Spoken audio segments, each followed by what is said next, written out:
Nike Jaw 2 is definitely what I did not expect, but after seeing them in person, I gotta say I do not know if that is a good thing or a bad thing. And also, I do have one thing that really surprised me that I really recommend you stay tuned to watch to the end of the video, because I'm telling you it might affect your purchase. Now we have the Jaw 3, you guys. I am a hooper, you guys, if you guys didn't already know, and I gotta say this is very kind of like nostalgic for me to kind of get into, y'all. I haven't unboxed me a pair of hooping shoes in a little minute, and I haven't hooped per se on like a competitive level in a little minute. So I feel like this is kind of like my lane. So I feel like here for this video, I'm gonna be able to really just like kind of like take this in. But I gotta say, story set up, how I was able to get this sneaker, what was going through my mind, and kind of what made me pick it. So I kind of picked this sneaker up basically because I had seen it was recently released. Not only that, but one of the reasons was because it was recently released. Another reason is because just look at the colorway, you guys. The design is amazing. I didn't even know the box was this crazy, and I even have a couple of things inside the box and outside that I gotta talk to y'all about. So stay tuned and watch the video because we got a lot to unpack. But as I was saying, man, look at this shoe. It looks amazing, and I feel like it's only right. I feel like this is my first basketball sneaker on the channel. So yeah, let me know all of my basketball people down below. Let me know in the comment section. Let me know how many of y'all out there. But yeah, that was kind of my thinking process. I got this from Dick's Sporting Goods. I don't think it was too crazy of a price point, but I will put it on the screen. I think it was like 130. So I gotta say, it's very affordable. I don't get how running shoes these days are going to like the 230s, 240s. But anyway, that's a little off topic. Let's go ahead and get into the overall design and first impressions when I went ahead and bought these sneakers. Now, design phenomenal. First impressions, I gotta say, I did have some very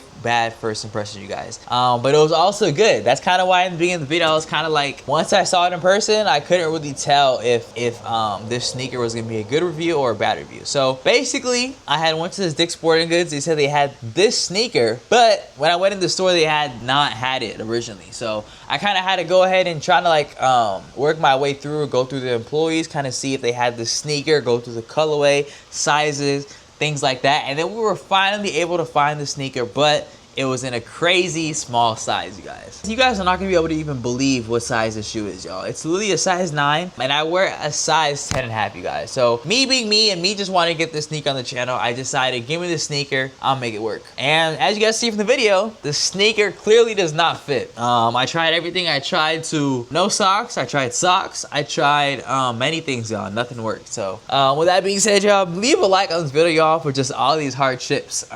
We really doing anything we can to get this videos off for y'all. But on a serious note, I gotta say, first impressions, I gotta say the design is amazing. I've never had me a pair of basketball shoes that I have like that interchangeable color thing, but I do like it for sure. Let's go and talk about the comfort and fit. Unfortunately, I can't really input too much on the comfort and fit because I couldn't really wear the shoe, but I can tell you about a couple of features. They do have some Zoom X, as you guys can kind of see. They also do have a very nice fit. It is very snug, and it's almost narrow. So wide footers, I gotta say, you probably might need to size up, but I gotta say, just look at the sneaker, it's definitely more on the narrow side. So I'll definitely try it in person to go ahead and see if that accommodates you. But with that being said, you guys, I also do want to say that the step in comfort, I've heard, is okay, but it's not plush. It's kind of more of that low to the ground court feel. And I've also heard the heel lockdown is solid once broken in, but the tongue setup can take you some time to get used to. But comfort is definitely among the top points when we're looking for a basketball shoe, but we're also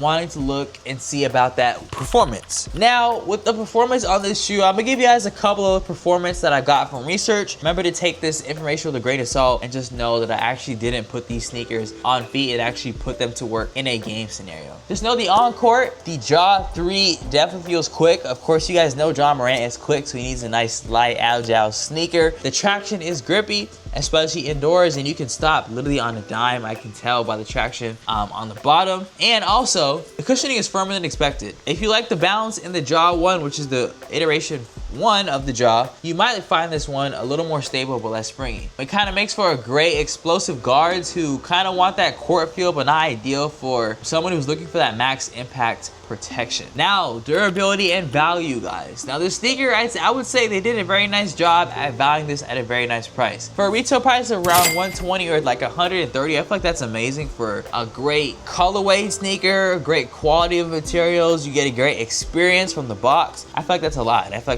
like you get a lot more from this than you get from a lot of running shoes that come out in this day and age. The materials feel very thin. Indoors, you'll probably feel fine, but outdoors, I probably don't see these lasting a whole summer season. That's just me kind of briefly touching it and kind of having it for first day, probably first hour, to be honest with you guys. And to be honest, that durability question kind of asks, or should ask in your head, are we kind of overcompensating too much for these sneakers? Or is this the best value a guard can get in 2025? And I feel like this is probably not the best value. I know the AE1s, I feel like I've seen a lot more positive reviews with those than these, but that's my personal opinion. I feel like with the AE1s, you get a little more value, probably even some more traction, and some more comfort. But then again, I haven't tried the sneakers. I just know that Adidas is really good with their comfort and they're really good with their traction as far as like when I used to hoop. So that's just my food for advice, food for thought. But who is this shoe for? The Jaw 3 probably is for a fast guard who values that traction, quick cuts, and staying light on your feet. And I gotta say, this shoe is definitely gonna work for all of those things. Now, if you need more cushion, more durability, or you play outdoors a lot, you might wanna look elsewhere. This is kind of built for Jaw's explosive style, but not everyone's knees are obviously ready for that. But that being said, if you can jump out the gym, man, definitely copy one of these right here, man. So this is exactly why I had to cop these, man. All jokes aside, man, final verdict. The Jaw 3 Hustle and Flow is not what I expected. For one, I definitely expected this sneaker to be one that I could wear. And for two, I expected it to be a better build quality. I don't know if that's me asking for too much for 130, but that's what I'm thinking. That's kind of what's on my head. But besides that, the design is phenomenal. The whole experience when buying this shoe is phenomenal.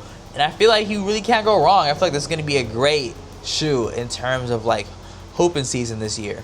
But we'll see.